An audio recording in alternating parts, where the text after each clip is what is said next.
My father had a rough childhood. His mother died just 4 days shy of his 9th birthday. The small catering company that his parents ran together had collapsed, and so as a young child, he was forced to leave school and go to work.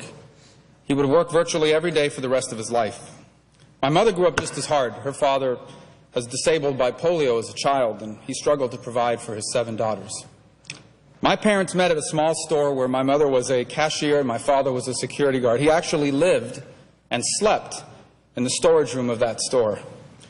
Now, like all young couples, they had dreams.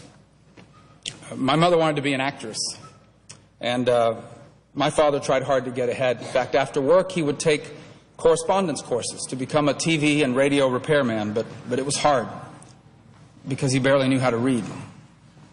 They did everything they could to make a better life, but living in an increasingly unstable country with limited education and no connections, they just couldn't. So they saved as much as they could, and on May 27th of 1956, they boarded an airplane to Miami. They came to America in search of a better life. Now, like most recent arrivals, life in America wasn't easy either. My father had someone actually phonetically write on a little small piece of paper the words, "I am looking for work." He memorized those words. Those were literally the first words he learned to speak in English. He took day jobs wherever he could find them. They both went to work at a factory building aluminum chairs. My dad started working as a bar boy on Miami Beach, eventually becoming a bartender.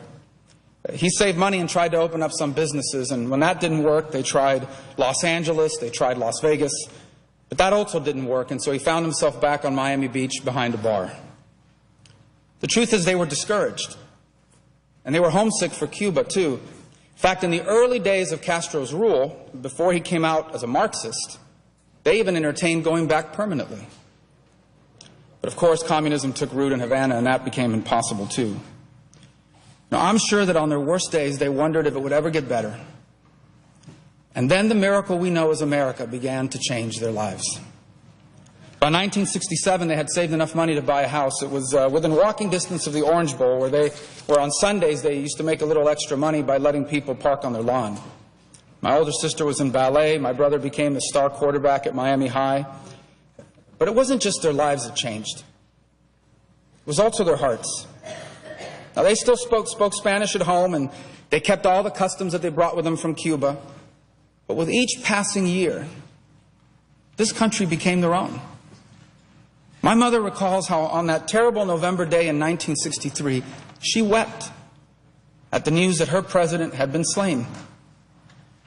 And she remembers that magical night in 1969 when an American walked on the moon, and she realized that now nothing was impossible.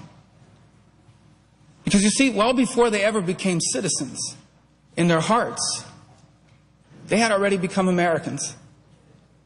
It reminds us sometimes that we focus so much on how immigrants could change America that we forget that America has always changed immigrants even more. This is not just my story.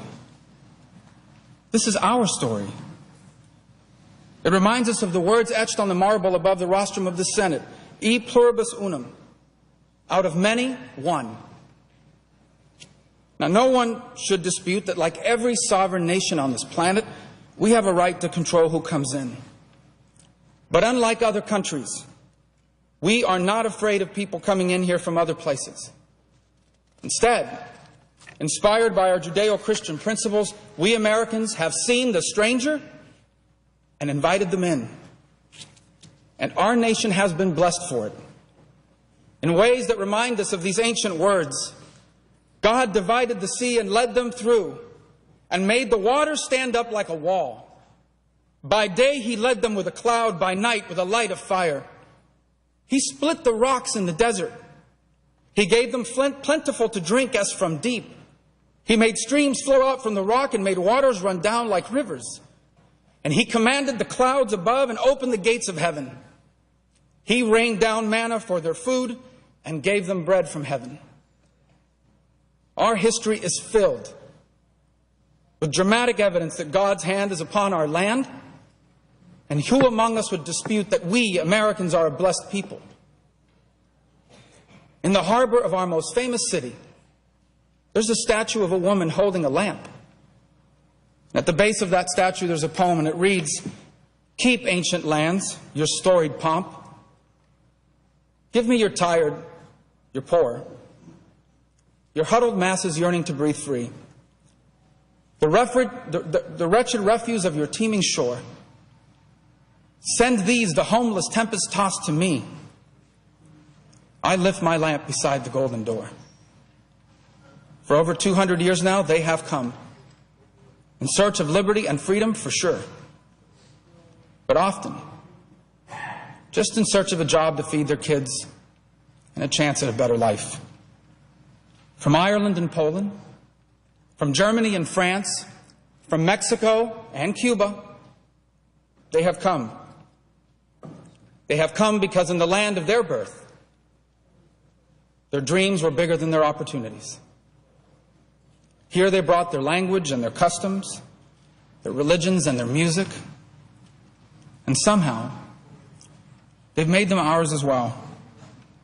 From a collection of people from everywhere, we became one people, the most exceptional nation in all of human history. And even with all our challenges, we remain that shining city on a hill. We are still the hope of the world. Go to our factories and our fields. Go to the kitchens and construction sites. Go to the cafeterias in this very capital. And there you will find that the miracle of America is still alive.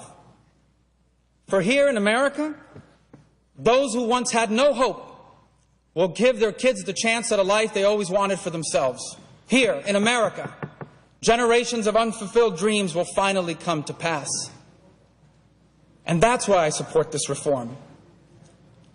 Not just because I believe in immigrants, but because I believe in America even more. I yield the floor.